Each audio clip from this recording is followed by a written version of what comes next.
It's theirs now. You're not allowed to show up." My daughter Caroline uttered these words as I held in my hands the key to the beach house, the same key I had carried in my purse for 40 years like a good luck charm. I was standing in the entryway of my own home, looking at my daughter who had just arrived with Patrick and his sister, Lauren. They came with serious faces, far too formal for a family visit. Caroline was wearing that green dress I had given her for her birthday, but now it looked like an executioner's uniform. "What are you talking about, honey?" I asked, although something in my stomach already knew the answer.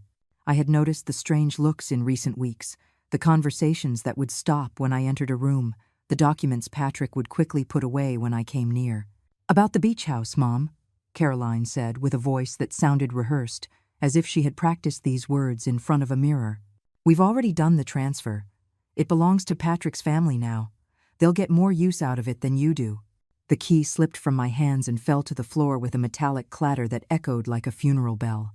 Patrick bent down to pick it up, but I was faster. I clenched it in my fist, feeling the cold metal warm with the heat of my contained rage. "My father left me that house," I murmured, my voice coming out hoarser than I expected. "It's the only thing I have left of him." "Mom, don't be dramatic," Caroline sighed, as if I were the one being irrational. "At your age, you don't need a beach house anymore. What do you want it for? To go stare at the ocean by yourself?" "It's sad, Mom. Very sad." Lauren nodded enthusiastically, as if my daughter had just said something profoundly wise. Patrick maintained that uncomfortable smile he always wore when he knew he was doing something wrong but had no intention of stopping. "Besides," Caroline continued, "we have 4 children, and they have grandchildren.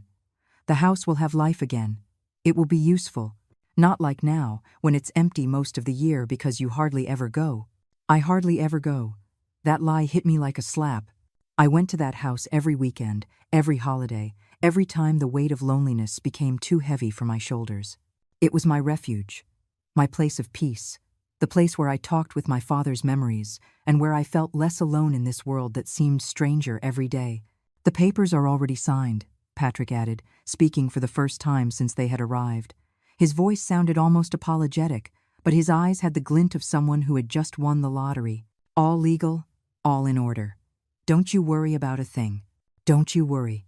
As if my worry were the problem here, as if my pain were a minor inconvenience to be resolved with reassuring words.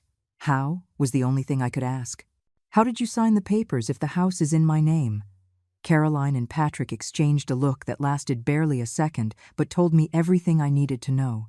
There was something more, something they weren't telling me. "Well," Caroline said, fiddling with the handle of her purse, "technically the house is still in your name, but we have a power of attorney that you signed last year when you were sick, remember? We told you it was to help with the bank paperwork." My world came crashing down. I remembered that day when I had that terrible pneumonia and Caroline had come with papers saying it was to facilitate payments for my medicines and health insurance paperwork. I had signed without reading, trusting my daughter as I had trusted her my whole life. "You used my illness," I whispered, and it wasn't a question but a terrible confirmation. "Don't be melodramatic, Mom," Caroline replied impatiently. "We're helping you. At your age, having a property like that is a burden. Now you can live peacefully without worrying about maintenance, taxes, all those things you can't handle on your own anymore." "And?" Lauren smiled and put her hand on Caroline's arm in a supportive gesture. "Caroline is right, Mrs. Eleanor. You've already done your part. You raised your daughter. You've lived your life. Now it's time for the young people to enjoy what you've built." The young people, Patrick was 45 and Lauren was 42. I was 70, but I felt more alive than any of them. However, to them, I was a nuisance, an obstacle between their ambitions and my properties. "Mom," Caroline put her hand on my shoulder, and her touch burned like a hot iron. "Don't make that face. You know you can always come and visit us here. This is still your house. My house. This house where I had raised Caroline, where I had mourned for her father, where I had celebrated every one of her achievements and comforted every one of her defeats. Now they were offering it to me as a favor, as if I were a guest of their generosity." "I understand," I said finally, and my voice sounded so calm that even I was surprised. Caroline blinked, clearly expecting a different reaction. Patrick visibly relaxed. Lauren smiled in triumph. But I just smiled back, a small, quiet smile that seemed to say I accepted my fate with resignation. They couldn't know that this smile hid something completely different. "All right," I added, putting the key in my pocket. "If that's what you've decided, I suppose there's nothing more to talk about." The surprise on their faces was evident. They had come prepared for a battle, and I was giving them a surrender that seemed too easy. But 70 years of life had taught me that the most effective wars are the ones the enemy doesn't see coming. "They're moving in next Saturday," Caroline added, as if to make sure I fully understood the situation. Patrick already spoke with a moving company. "They're going to bring all their things early in the morning." I nodded slowly, maintaining that serene smile that seemed to reassure them so much. Inside, something was breaking, but it wasn't my heart. It was the last chain that bound me to naivety, to the belief that family always protects you, that a daughter's love is unconditional. "And my things?" I asked with genuine curiosity, as if it were a practical question with no emotional weight. "What things, Mom?" Caroline frowned, clearly confused by my calm demeanor. "Well, the house has furniture, decorations, my grandmother's china, the curtains I embroidered myself, the paintings." I listed them slowly, watching their expressions gradually change. Patrick cleared his throat. Well, we thought it would be easier if everything just stayed there, so the family can use the house immediately without having to buy everything new." Lauren nodded enthusiastically. "Yes, Mrs. Eleanor. It would be a shame to dismantle such a well-organized house. Besides, where would you put all those things? This house is already full." I looked around my living room, indeed filled with memories and objects accumulated over decades of life. But they didn't understand that every piece in that beach house had a story, had been chosen by me, paid for with my money, placed with my own hands. "You're right," I said finally, and I saw them relax again. "It would be complicated to bring everything here." Caroline smiled for the first time since she had arrived, a genuine smile that reminded me of the little girl she had been. "I'm glad you understand, Mom. I knew you'd be reasonable." Reasonable. That word echoed in my mind as I walked them to the door. I said goodbye to each of them with a kiss on the cheek, as if it were any other afternoon, as if they hadn't come to steal 40 years of memories from me. When they closed the door behind them, I stood in the foyer for several minutes, listening to the sound of their footsteps fading down the sidewalk. Then I walked to the window and watched them get into Patrick's car. Caroline turned once towards the house, and for a moment I thought she was coming back, that she had regretted it. But she just waved a casual goodbye before getting into the vehicle. I watched them drive away until the car disappeared around the corner. Only then did I allow myself to feel the full weight of what had just happened. But I didn't cry. Not yet. I walked to my room and pulled an old shoebox from under the bed where I kept my most important documents. With trembling hands, I searched until I found the deed to the beach house. The date clearly stated that the property had been transferred to my name on March 15, 1984, when my father died. 41 years of being mine. And now, the doorbell startled me. I quickly put the papers away and went to open it, hoping it was a repentant Caroline. But it was James, my lifelong neighbor, a 65-year-old man who had been my late husband's friend. "Eleanor," he said with obvious concern on his wrinkled face, "I saw Caroline and her husband were here. You looked very pale when you said goodbye to them. Is everything all right?" James had that special ability some older people have to read the pain in others' faces. We had shared decades of confidences over the fence that separated our houses, and he had known Caroline since she was a mischievous little girl who used to steal mangoes from his tree. "Come in, James," I said, stepping aside to let him in. "Do you want some coffee?" "Only if it's no trouble," he replied, but he was already walking towards the kitchen as he had done hundreds of times before. As I prepared the coffee, I told him everything.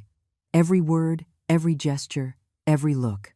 James listened to me in silence, nodding occasionally, his expression growing more serious with each detail. "That can't be legal," he murmured when I finished. "A power of attorney can't be used to transfer real estate without your explicit consent. How do you know that? When my sister died 3 years ago, I had to deal with all that legal paperwork. I learned more than I wanted to about inheritances and properties. He rubbed his gray beard thoughtfully. Eleanor, you need to talk to a lawyer. I shook my head. James, I'm 70 years old. Am I going to fight with my own daughter? Am I going to drag her to court? In the end, for what? So she'll hate me even more than she already seems to? She doesn't hate you, James exclaimed vehemently. Caroline is confused, manipulated by that husband of hers. But this isn't hatred, Eleanor. This is pure and simple greed. I served the coffee in the porcelain cups I had inherited from my mother, the same ones Caroline had used when she was little and came to visit after school, the same cups I had served hot chocolate in when she had nightmares and took refuge in my bed. Do you know what hurts the most, James? I asked, sitting across from him at the small kitchen table. It's not losing the house, although it hurts. It's discovering that the person I loved most in this world, the person for whom I would have given my life without a second thought, sees me as an obstacle. James reached out and covered my hand with his warm, calloused palm. Listen to me carefully, Eleanor. I knew Caroline when she was a little girl. I watched her grow up. I saw her cry when your husband died. I saw her hug you when you cried. That little girl hasn't completely disappeared. She's there, buried under the pressures of her marriage and her husband's ambitions. So, what do you suggest I do? James leaned forward, his eyes shining with a determination I hadn't seen in a long time. I suggest you don't give up so easily. I suggest that if they're going to take 40 years of your life, they should at least know the real price of what they're doing. I don't understand. Eleanor, James said with a mischievous smile. You said they can have the house, but you never said anything about everything that's inside it. I stared at him, processing his words. Slowly, an idea began to form in my mind. An idea that made me smile for the first time all afternoon. James, I murmured, I think you're right. Of course I'm right, he replied with a broader smile. I didn't get to be 65 by being a fool. Now, tell me exactly what's in that house that really belongs to you. I took out a notebook and started making a list. The furniture I had bought and paid for myself over all these years. My grandmother's china that I had brought there when my father died. The curtains I had embroidered over entire afternoons, stitch by stitch, the paintings I had bought on my travels, the bedding, the towels, the appliances, the books from my personal library, the plants I had cultivated with so much love. The list grew longer and longer. James nodded with each item, occasionally suggesting things I had forgotten. And don't forget, he said with a malicious glint in his eyes, everything you've put in to improve the house over these years. The air conditioning you installed last year, the bathroom upgrades, the kitchen you completely remodeled 5 years ago. He was right. I had invested not just money, but love in every corner of that house. And if Caroline and Patrick wanted the property, they would have to settle for what was legally theirs, 4 empty walls. But how am I going to get everything out without them noticing? Eleanor. James leaned back in his chair with a satisfied expression. That's what friends are for. And coincidentally, I know someone who owns a moving company. For the first time in hours, I laughed. A genuine laugh that came from deep within my chest. James, I said, squeezing his hand, I think Caroline and Patrick are in for a big surprise next Saturday. Oh, Eleanor, he replied, winking at me.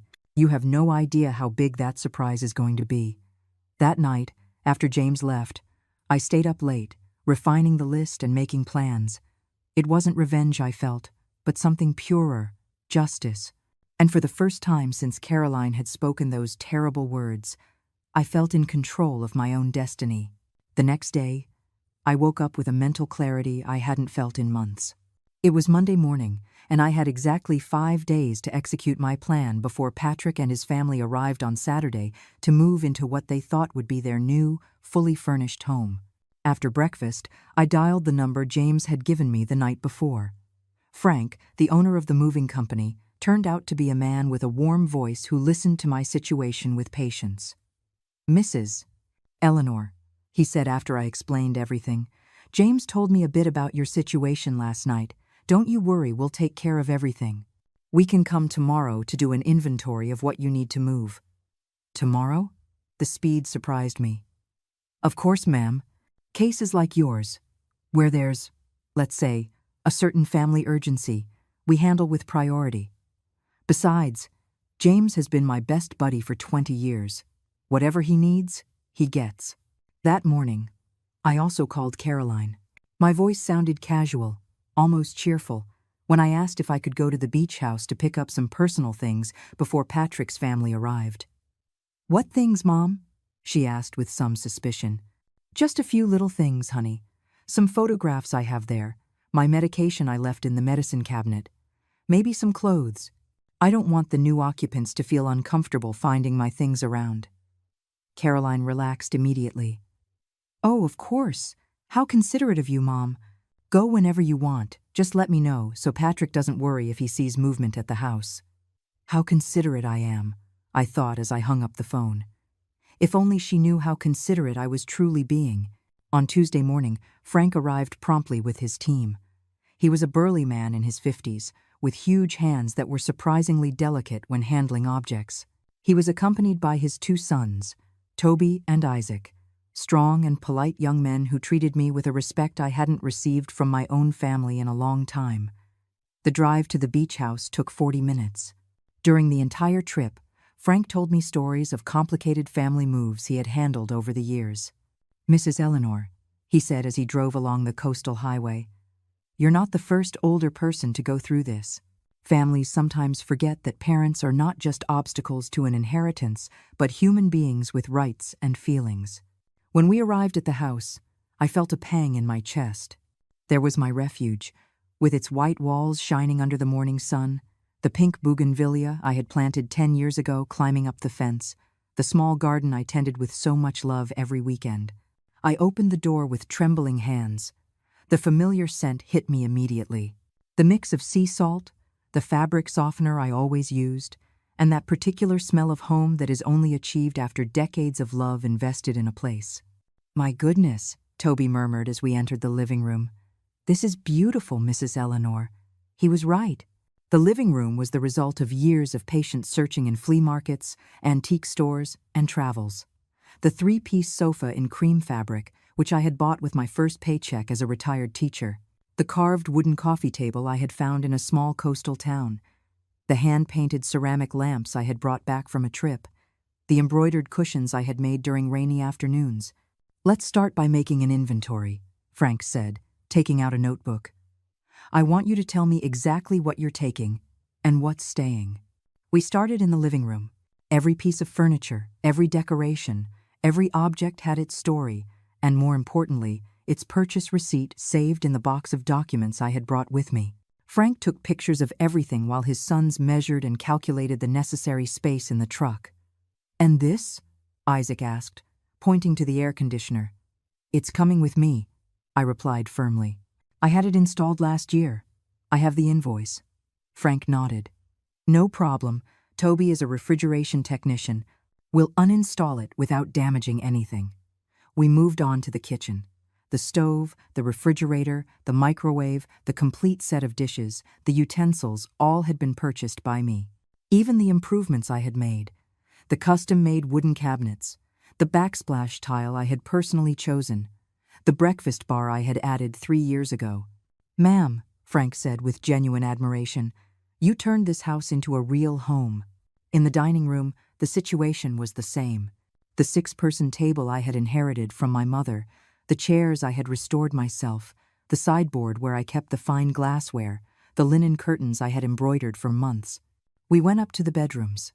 In the master bedroom, my king-size bed with its green velvet upholstered headboard, the matching nightstands, the dressing table with a mirror that had belonged to my grandmother, the dresser full of bedding I had collected over the years. "Mrs. Eleanor," Toby touched my arm gently. "It's okay." I realized I had been standing motionless in front of the dressing table mirror, remembering all the mornings I had combed my hair there, all the nights I had taken off my earrings after happy days at the beach. "Yes, son, I'm just remembering." In the guest room, we found more treasures. The single bed with its hand-knitted quilt, the desk where I used to sit and write letters, the library full of books I had accumulated over decades. The bathroom had been completely remodeled by me 2 years ago. The tiles, the shower, the sink, the mirror with an LED light, all of it was mine. "Is this going too?" Isaac asked, pointing to the tiles. Everything, I confirmed. I have all the receipts. Frank whistled softly. Ma'am, when we're done here, this house is going to look like it was just built. Bare walls and nothing else. Exactly as it should be, I replied with a smile that surprised me with its coldness. We went out to the garden. My plants, my pots, the garden furniture, the grill, the decorative lights I had hung for the romantic evenings I would no longer have but had imagined for so many years. The plants too?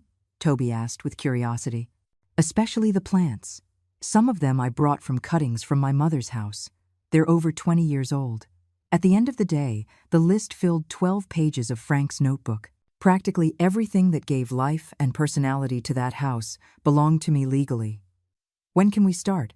I asked. Tomorrow morning? Frank replied. But we need 3 days to do all this without damaging anything. It's a lot of dismantling and packing. Perfect, I said, mentally calculating. That leaves us with Friday for the final cleaning. Final cleaning? Isaac asked. Yes, I replied, and this time my smile was genuinely malicious. I don't want anyone to say I left this house dirty.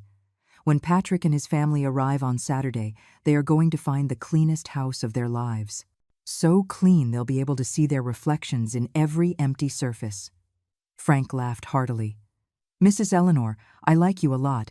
It will be a pleasure to work for you. That night, back at my house, I called Caroline to inform her that I had gone to pick up some things. Everything okay, Mom? She asked me. Everything's perfect, honey. I picked up what I needed. The house is ready for Patrick's family to arrive.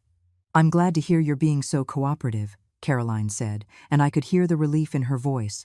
Cooperative? If only she knew how cooperative I was truly being. After hanging up, I poured myself a glass of wine and sat in my garden to watch the stars. For the first time in days, I felt at peace. This isn't revenge, I told myself. It's simply justice. And after 70 years of being the woman who always gave in, who always forgave, who always put others' needs before her own, I was finally doing something just for me. On Wednesday, the most satisfying move of my life would begin. Wednesday dawned clear, as if even the weather was conspiring in my favor. Frank and his team arrived at 7 in the morning, punctual as promised. They brought a huge truck and professional tools that immediately reassured me. Good morning, Mrs. Eleanor. Frank greeted me with a smile. Ready to start? More than ready. I had been awake all night, not from nerves, but from a strange excitement I hadn't felt in years. It was as if after decades of living on autopilot, I had finally taken control of my own story. We started in the garden. Toby and Isaac worked with surprising delicacy, digging up each of my plants as if they were archaeological treasures. The begonias I had grown from seed, the rose bushes I had transplanted from my mother's house, the succulents I had traded with other neighbors over the years. Ma'am, Toby told me as he carefully wrapped the roots of my favorite jasmine. These plants are beautiful. You can tell you've taken care of them with a lot of love. 20 years taking care of them, I replied, stroking the silky leaves of the jasmine. Some of them know me better than my own family. While they worked in the garden, I dedicated myself to packing the most delicate items in the house. Every photograph, every memory, every little treasure I had accumulated over 4 decades of happy summers. At noon, Caroline called me. Mom, how are you doing with your things? Very well, honey, I replied as I watched Frank carefully dismantle my air conditioner. I'm just picking up a few personal odds and ends. Don't take too long, okay? Patrick wants to stop by tomorrow to check that everything is in order for Saturday. Perfect, I thought. Tomorrow, Thursday, we would finish taking everything out, and on Friday, we would do the final cleaning. Patrick was in for an early surprise. Don't worry, Caroline. I'll be done by tomorrow. When I hung up, Frank looked at me with a conspiratorial smile. Your son-in-law is coming tomorrow? Yes, to inspect his new property. Excellent timing, Frank murmured. By tomorrow afternoon, this place will be impeccable. Empty, but impeccable. The rest of Wednesday passed like a perfectly choreographed ballet. The boys dismantled the master bedroom furniture with a precision that left me in awe. Every screw, every piece, everything was labeled and packed with professional care. By the end of the day, the house already looked dramatically different. The spaces that had once been full of life and color now showed rectangular marks on the walls where my paintings had hung, the empty spaces where my furniture had been. "We'll finish tomorrow," Frank assured me as they closed the truck. "And on Friday, if you like, we can come back for the final cleaning." "Yes," I told him, looking at the empty windows of my old house. "I want it to be perfect." Thursday was a bittersweet day. Seeing them dismantle the kitchen I had designed with so much love broke my heart, but at the same time, I felt a strange satisfaction watching each piece of my life being carefully packed and protected. Isaac turned out to be as skilled at dismantling the backsplash as his brother was with the plants. "Don't worry, Mrs. Eleanor," he told me as he removed each tile with surgical precision. "We can reinstall this wherever you want." By 3 in the afternoon, the transformation was complete. The house that had been my refuge for 40 years was now just an empty structure with bare walls and carpetless floors. "Are you sure this is what you want to do?" Frank asked me, and for the first time since this adventure began, I detected a note of concern in his voice. "Completely sure," I replied, and I was surprised by the firmness of my own voice. At 4:30, as we were loading the last boxes into the truck, I saw Patrick's car turn the corner. My heart raced, but not with fear, with anticipation. "Ma'am," Toby whispered to me, "that's your son-in-law." "Yes," I replied, smoothing my blouse and running my fingers through my hair. "I think he's a little earlier than expected." Patrick parked in front of the house and got out of the car with that arrogant confidence that had always bothered me. He was dressed as if for an important real estate inspection, with a freshly pressed white shirt and dress pants. "Eleanor," he greeted me with evident surprise. "I didn't know you were still here." "Hello, Patrick," I replied with my sweetest smile. "I was just finishing up, picking up my last things." His eyes moved to the moving truck, and then to Frank and the boys, who had stopped their work to watch the interaction. "Movers?" he asked with a nervous laugh. "Why do you need a moving company for a few personal things?"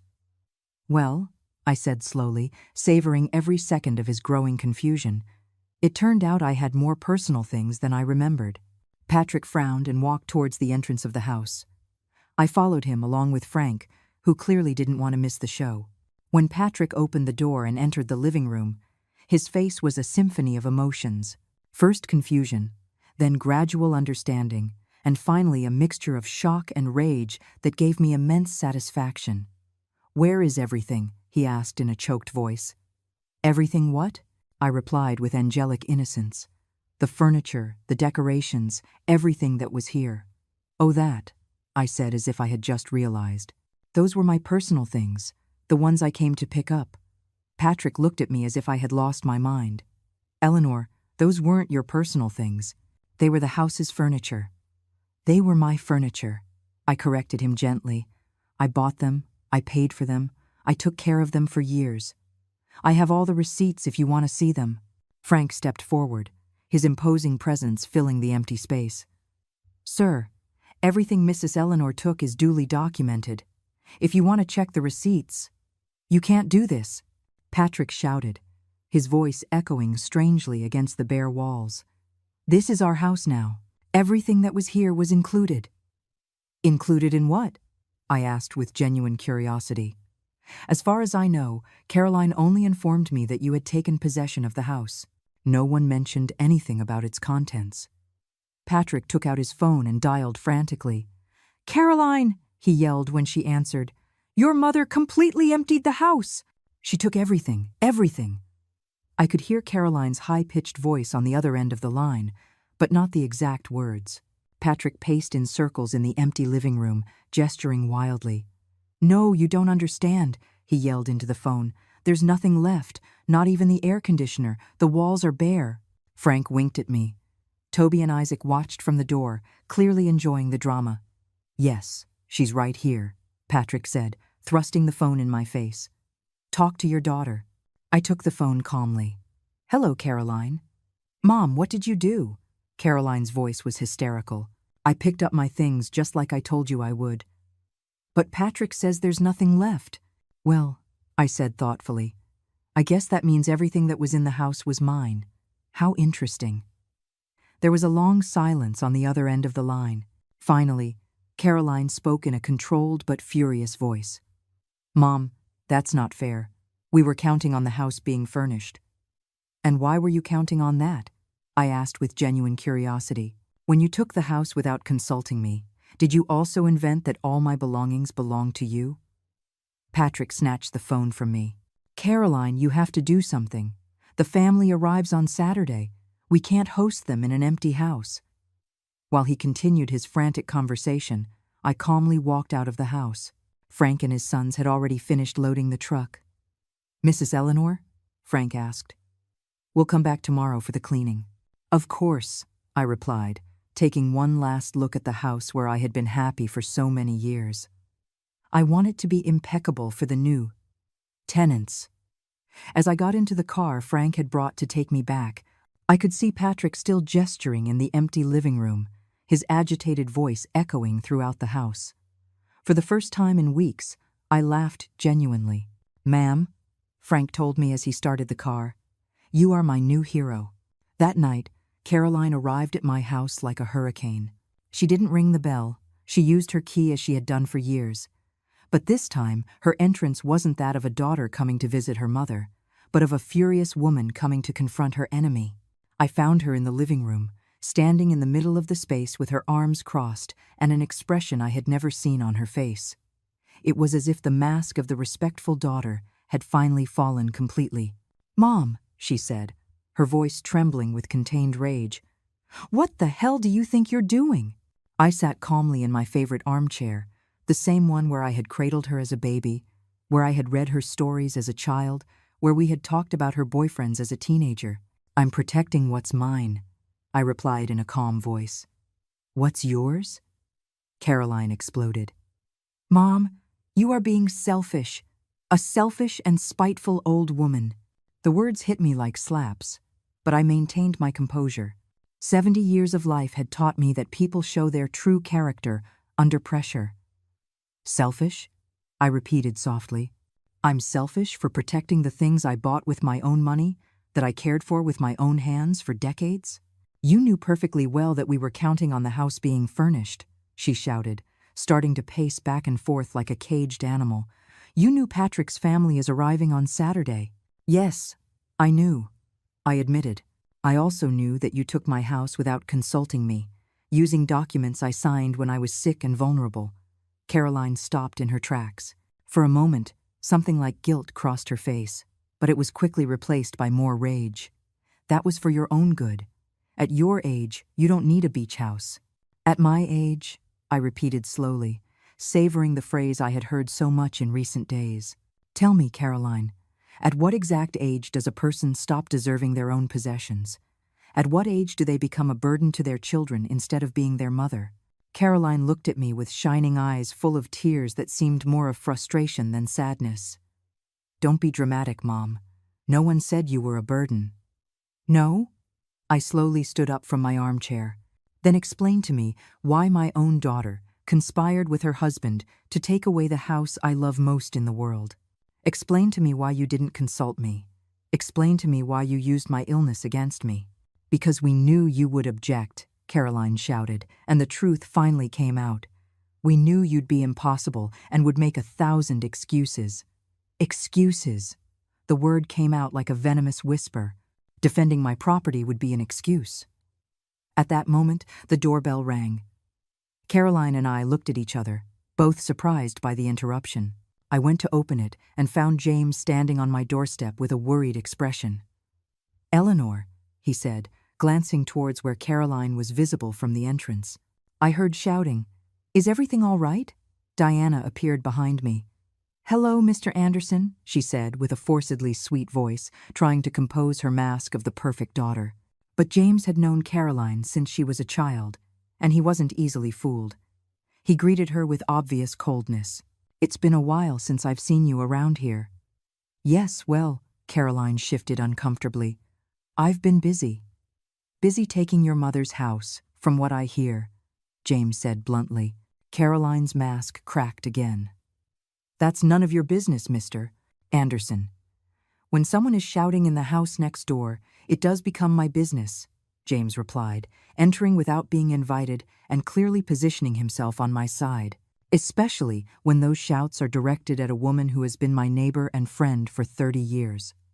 Caroline looked at me as if I had betrayed some family secret by telling James what had happened. "Mom, you told our private business to the neighbors?" "I told my friend that my daughter stole my house," I said with brutal simplicity. "We didn't steal anything," Caroline shouted, completely losing control. "The house is still in your name. We're just using it." "Using it," I repeated, "and forbidding me from showing up." James whistled softly.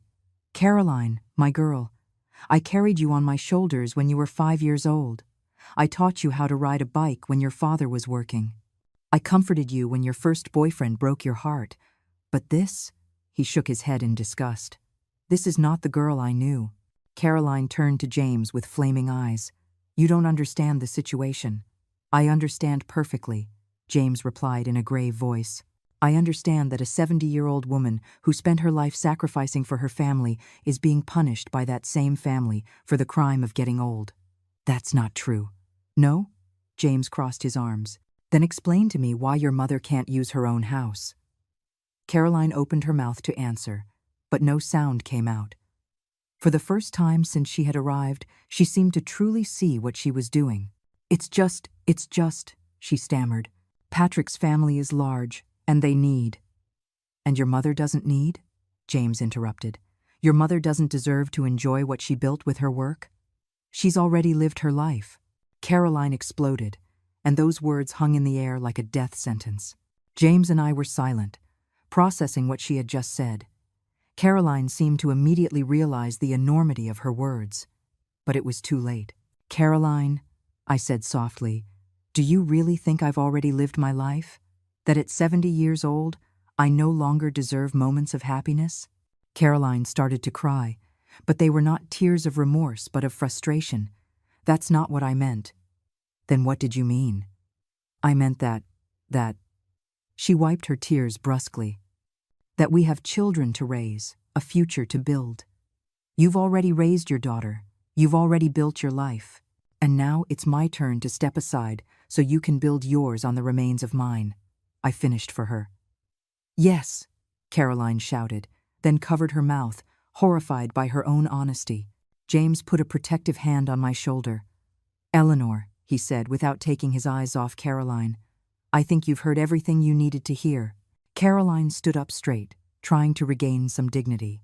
"Mom, you can still fix this. We can reach an agreement. You can come visit us at the house a few times a year, when Patrick's family isn't there." The generosity of her offer left me speechless for a moment. My own daughter was offering me crumbs of my own property, as if it were an extraordinary favor. "You know what, Caroline?" I said finally. "You're right about one thing. I have already lived my life of sacrifice, of putting others before myself, of accepting crumbs with gratitude. I have lived that life completely." Caroline smiled, thinking she had won. "But now," I continued, "I am going to live a different life. A life where I do not allow anyone, not even my own daughter, to treat me as if I were a piece of old furniture that's in the way." The smile vanished from Caroline's face. "So no, I'm not going to fix anything. The furniture, the decorations, everything I took out of that house stays with me. If you want the house, you can have it, but you're going to have it exactly as you deserve it. Empty." Caroline looked at me with a mixture of disbelief and rage that broke my heart, but I didn't back down. "You are a cruel and vengeful woman," she told me, her voice trembling. "No," I replied. "I am a woman who has finally learned to defend herself." Caroline stormed out of my house, slamming the door so hard it shook the windows. James and I stood in the silence that followed, processing what had just happened. "Eleanor," James said after a moment, "are you okay?" I thought about his question as I watched from the window as Caroline drove away in her car, probably back to Patrick to plan their next move. "You know what, James?" I said finally. "I think for the first time in a long time, I am perfectly okay." And it was true. My heart ached for the break with Caroline, but for the first time in years, I felt completely in charge of my own life. Friday dawned with a strange tranquility. I had slept better than I had in weeks, as if I had finally put a heavy burden down after carrying it for a long time.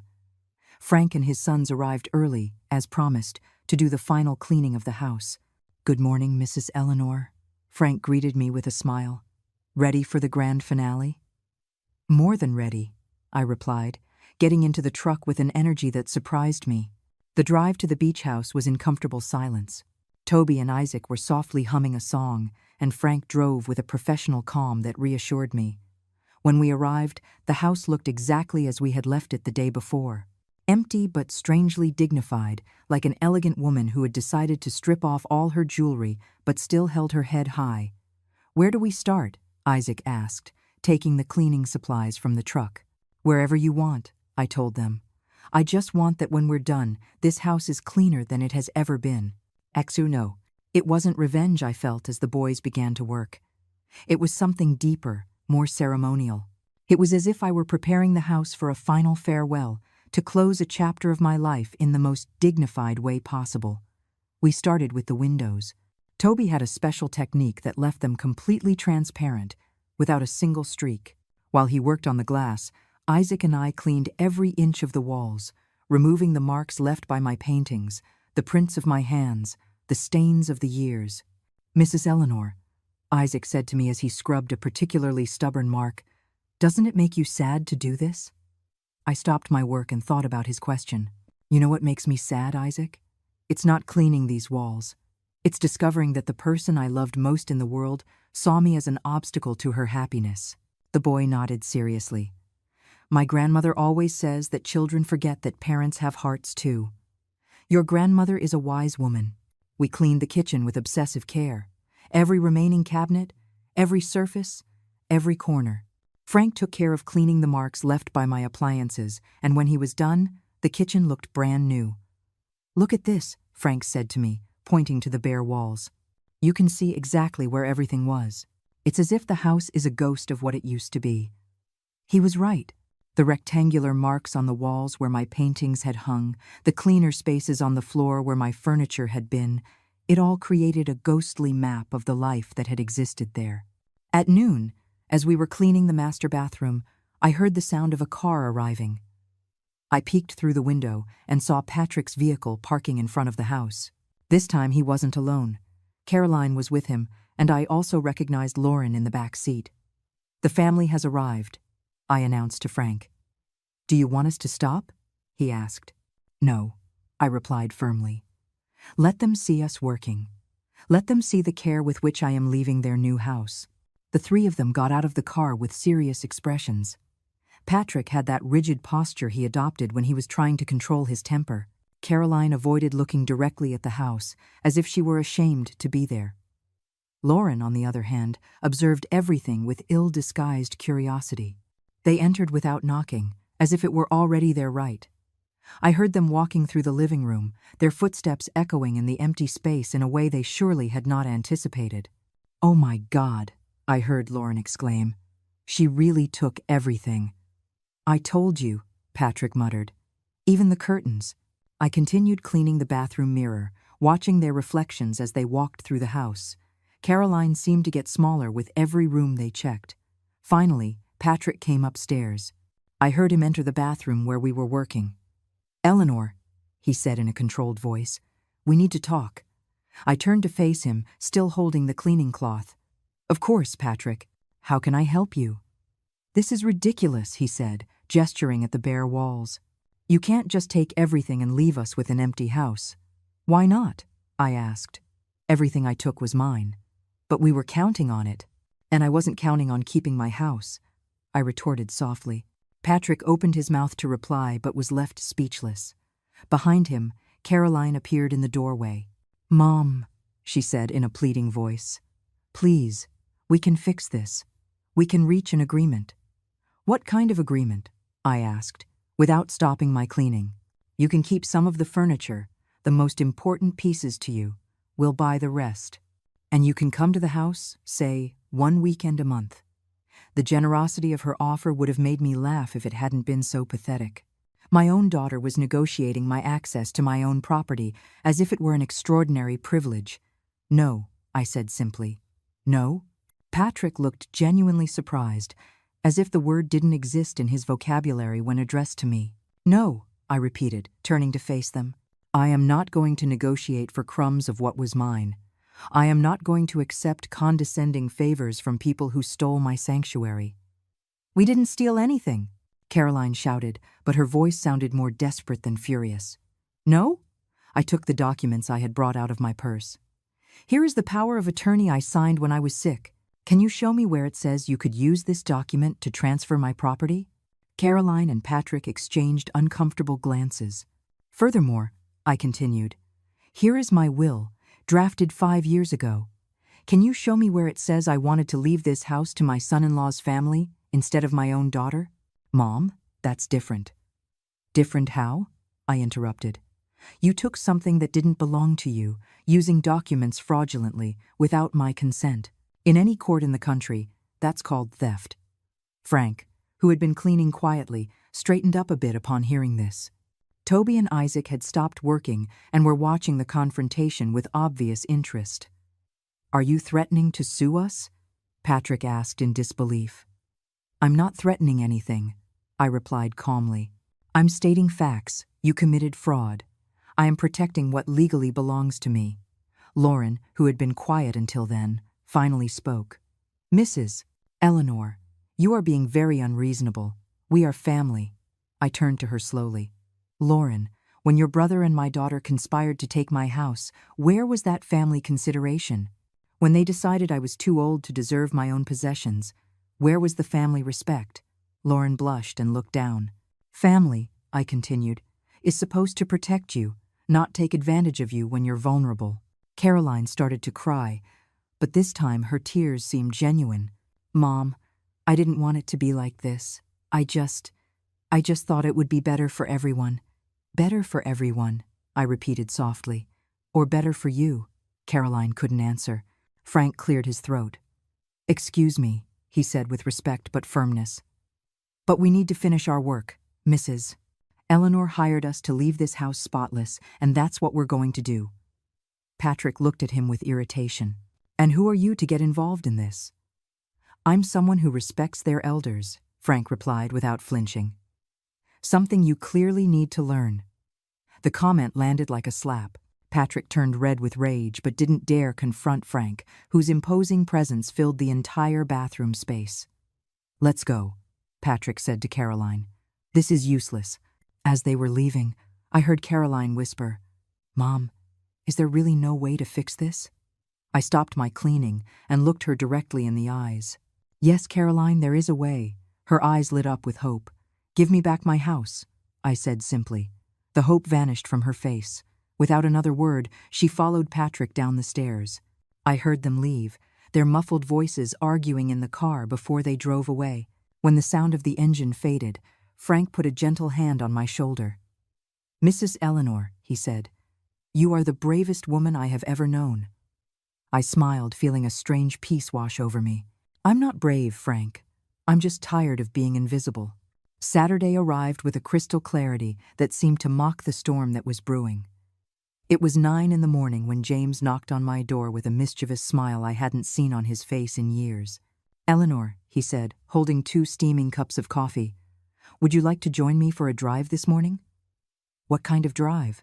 I asked, although I already suspected the answer from the glint in his eyes. "The kind of drive that casually takes you through the beach area," he replied with false innocence. "To see how the traffic is, the road conditions, that sort of thing." I couldn't help but smile. "James, you are a terrible man." "I am a curious man," he corrected me. "And after everything you've been through this week, I think you deserve to see the end of this story." He was right. After 4 days of moving, confrontations, and exhaustive cleaning, I needed to see how this play I had been unwittingly directing would end. The drive to the beach was in comfortable silence.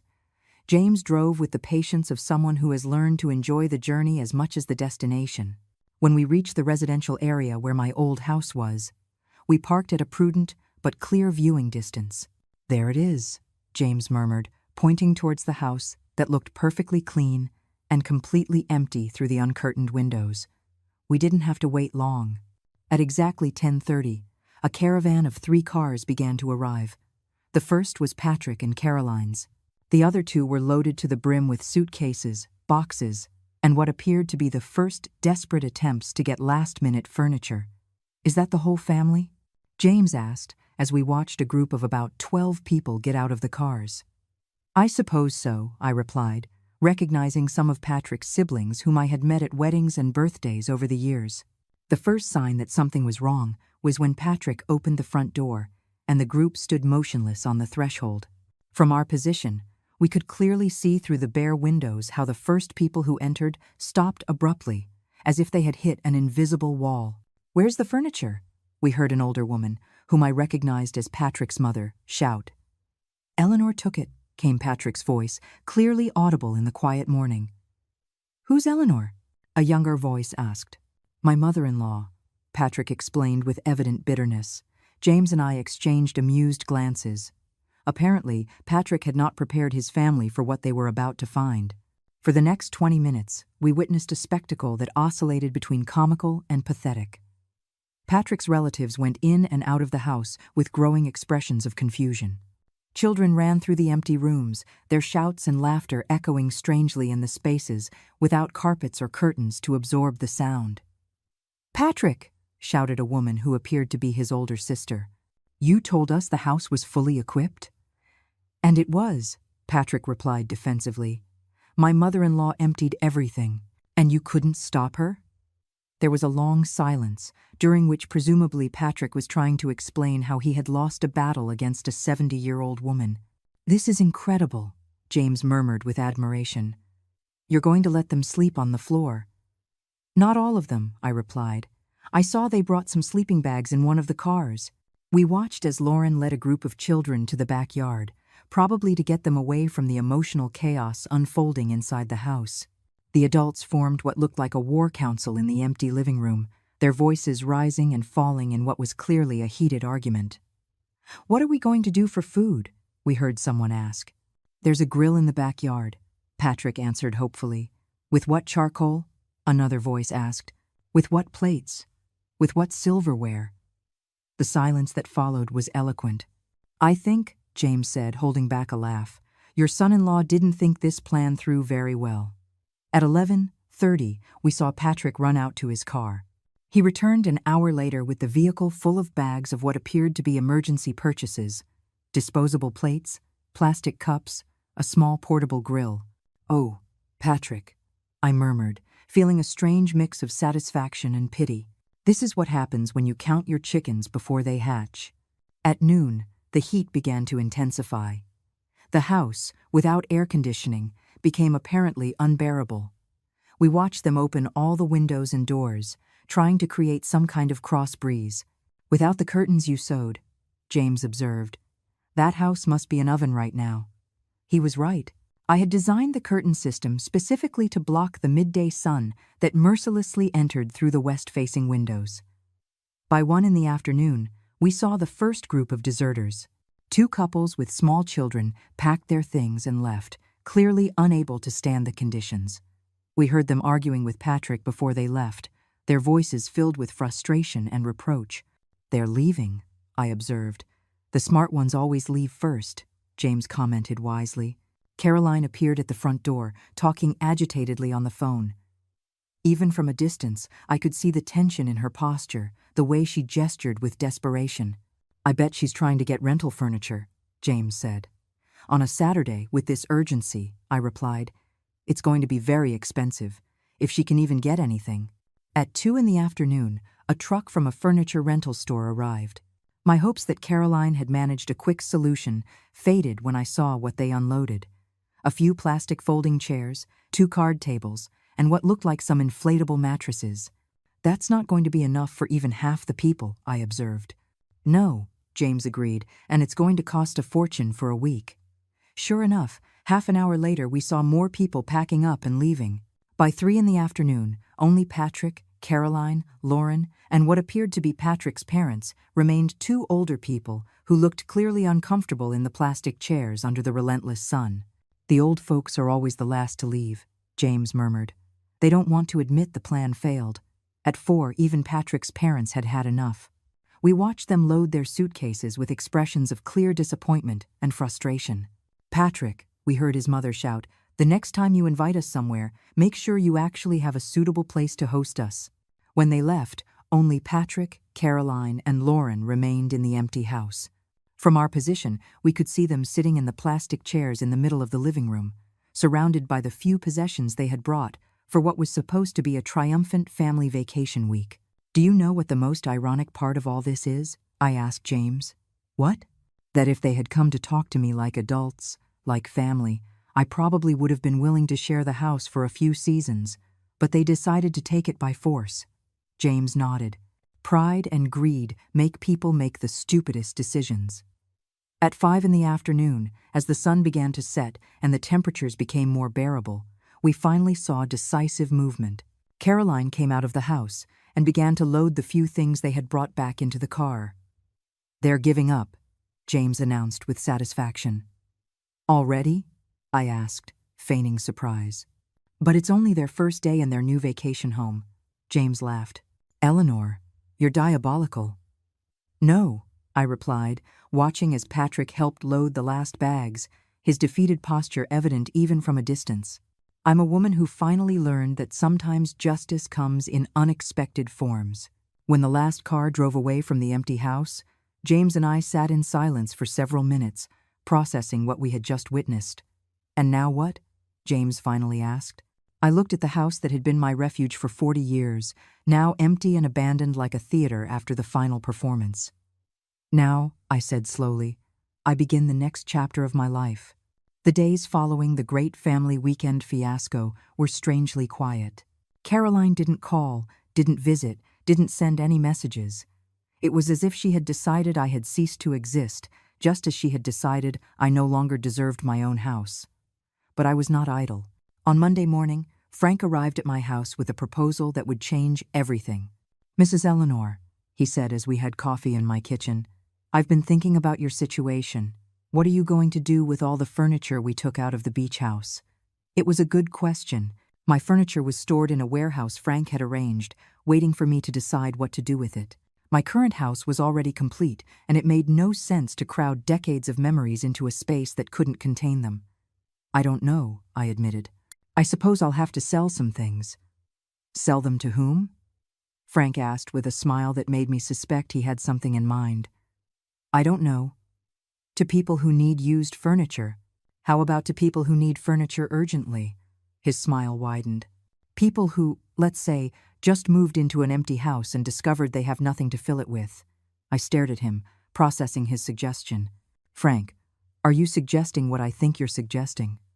"I'm suggesting that you have something they desperately need, and they have something you might want." "What do they have that I could possibly want?" "Your house back," he said simply. The idea was so bold that I was speechless for several minutes. Frank waited patiently while I processed all the implications. "But how?" I finally asked. "Easy. You sell them the furniture, but with conditions. The price includes not only the furniture, but also the right to shared use of the house." "Shared use?" "Yes. Let's say they can use the house during the summers, and you use it for the rest of the year. Or you can split the weekends. The details can be negotiated." "But Frank," I protested, "that house is already mine. Why would I have to negotiate the use of my own property?" "Because," Frank said with a pragmatism I admired, "sometimes it's better to win the war bit by bit than to lose all the battles trying to be completely right." His words gave me pause. He was right in a way. I could continue to be the right but rejected grandmother, or I could be the clever grandmother who found ways to reclaim some of what she had lost. "And what if they don't accept?" I asked. "Mrs. Eleanor," Frank leaned back in his chair with confidence, "after what they witnessed on Saturday, they will accept anything you offer. They're desperate." That afternoon, against all my instincts, I called Caroline. "Mom?" Her voice was cautious, as if she wasn't sure whether to hang up or listen. "Caroline," I said in the most neutral voice I could muster. "I heard the weekend didn't go as you expected." There was a long silence. Finally, Caroline sighed. "No, it didn't go well." "Do you want to talk about it?" "What for, Mom? So you can say, 'I told you so'?" "No," I replied honestly. to see if we can find a solution that works for everyone. Another long pause. What kind of solution? Why don't you come to the house tomorrow? We can talk like adults. Are you going to yell at me? The question broke my heart. Caroline, I have never yelled at you in your life. I know, she murmured. I was the one who yelled at you the other night. Yes, I confirmed softly. You were.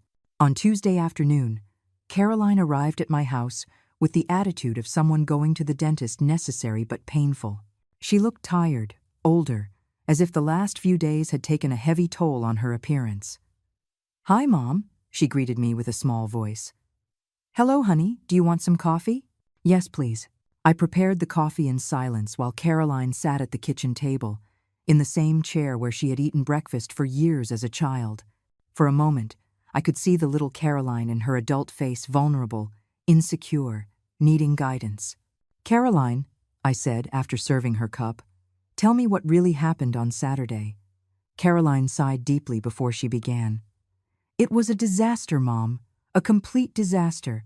She told me about the humiliation of having to explain to Patrick's entire family why the house was empty, about the children complaining of the heat, about the adults asking why she hadn't warned them about the conditions, about the astronomical cost of renting emergency furniture that wasn't even enough. Patrick's mother told me I was the most irresponsible hostess she had ever met, Caroline concluded with tears in her eyes. And she was right. Was she right? I asked gently. Yes, Mom. I should have known you can't offer something you don't have. Caroline, I said carefully, you knew I had furnished that house over decades. Did you really think that furniture was automatically included with the property? Caroline was quiet for a long moment. I guess I never thought about it. To me, the house had always been furnished. I just assumed it was part of the house. As if I were part of the furniture? I asked, but without sarcasm, with genuine curiosity. Caroline looked at me with tear-filled eyes. Mom, I never wanted to hurt you. I genuinely thought it was for the best for everyone. The best for everyone, I repeated. Or the best for Patrick and his family? For everyone, Caroline insisted, but her voice didn't sound convincing even to herself. Caroline, I said, leaning forward, do you know the difference between what you did and what I did? She shook her head. You took something that wasn't yours, without asking. I protected something that was mine. You acted in secret. I acted openly. You assumed I had no rights. I exercised the rights I legally have. Caroline nodded slowly, as if she were finally beginning to understand the magnitude of what she had done. Is there any way to fix this? She asked in a small voice. Maybe, I replied, but it's going to require all of us to be honest about what we really want and what we're willing to give. What do you mean? I mean, you obviously need furniture for that house, and I have exactly the furniture you need. Caroline's eyes lit up with cautious hope. But, I continued, I am not going to give it to you for free, and I am not going to accept being excluded from a house that is still legally mine. What are you proposing? I will sell you all the furniture I took out of the house, but the price includes something more than money. What else? Access, shared use of the house, a calendar where we can divide the time fairly. Caroline frowned, clearly trying to process the proposal. How much money? She finally asked. $50,000, I said, naming a figure that was fair but significant. Caroline choked on her coffee. Mom, that's a lot of money. Caroline, I told her calmly, it's less than what new furniture of that quality costs. It's less than what Patrick will spend trying to furnish that house from scratch, and it's less than what you'll spend on hotel rentals if you don't have a decent place to host your family. Caroline did the mental math, and I could see the exact moment she realized I was right. And the shared use? 6 months for you, 6 months for me, or we can split the weekends, or any arrangement that is fair to both parties. Caroline was quiet for several minutes, clearly debating internally. I have to talk to Patrick, she said finally. Of course, I replied. But Caroline, this offer has an expiration date. If I don't receive an answer by Friday, I'm going to sell the furniture to someone else, and you can fend for yourselves. Would you really do that? Caroline, I told her, looking her straight in the eye. After everything that has happened, do you really doubt that I would do exactly what I say I'm going to do? For the first time in the entire conversation, Caroline smiled. A small but genuine smile. "No," she admitted. "I don't doubt that anymore." When she left, I sat in my kitchen, wondering if I had done the right thing. It wasn't the perfect justice I perhaps deserved, but it was a step towards reconciliation without completely sacrificing my dignity. For the first time in weeks, I had hope. On Thursday night, Caroline called me. "Mom," she said with a voice that sounded different, more mature. "We accept your proposal." I felt a mixture of relief and satisfaction that I hadn't anticipated. "All the terms?" "All the terms.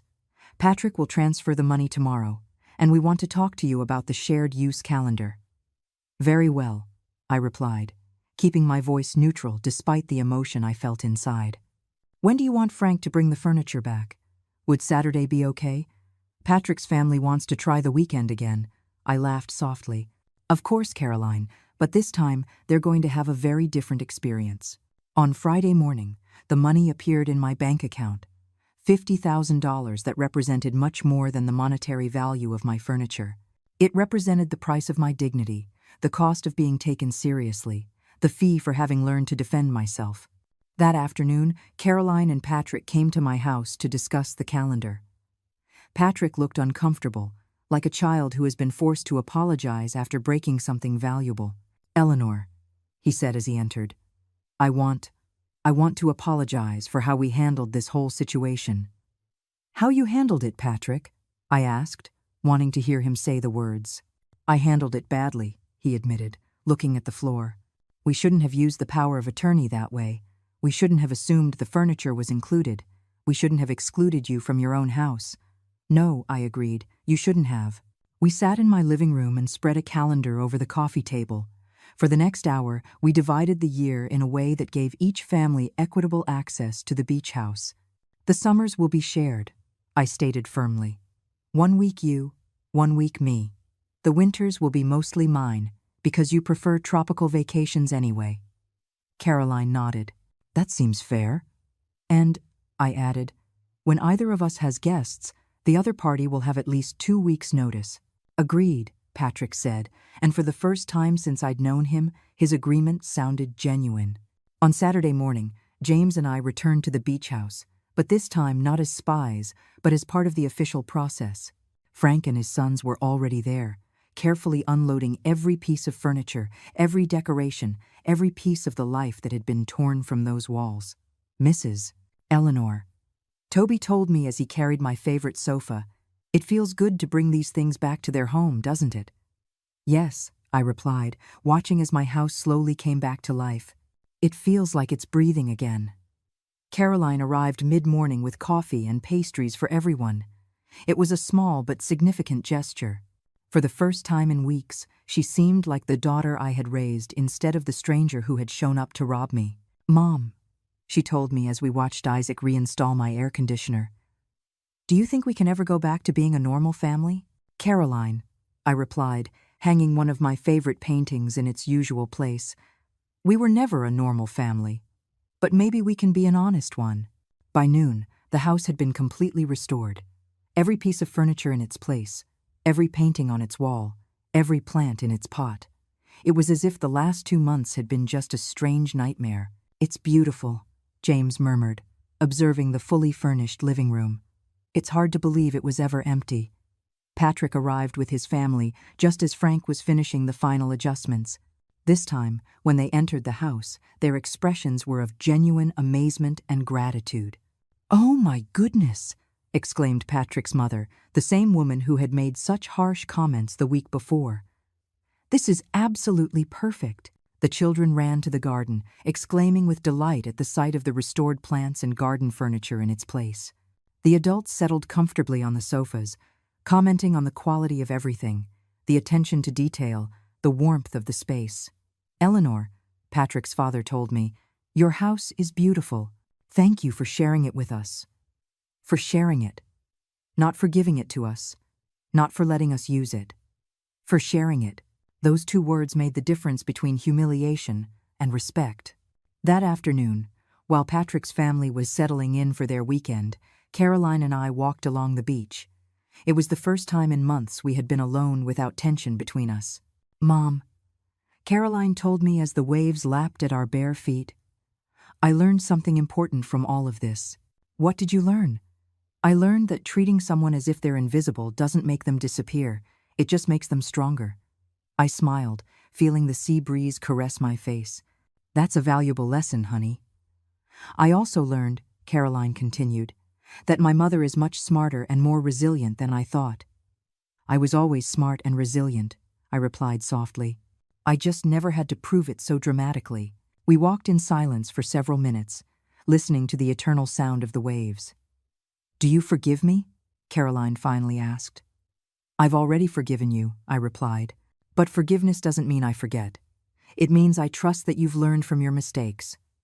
"You trust me?" "I'm learning to trust you again," I said honestly.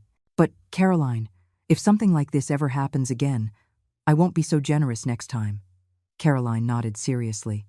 "It won't happen again, Mom. I promise." End quote. That night, James and I had dinner at the small seafood restaurant we had frequented for years. We toasted with white wine as the sun set over the sea. "To battles well fought," James said, raising his glass. "To lessons well learned," I replied, clinking my glass against his. "Do you know what the most interesting thing about this whole situation is?" James asked. "What?" "That in the end, everyone won something. Caroline learned to respect her mother. Patrick learned that actions have consequences. You got your dignity and your house back.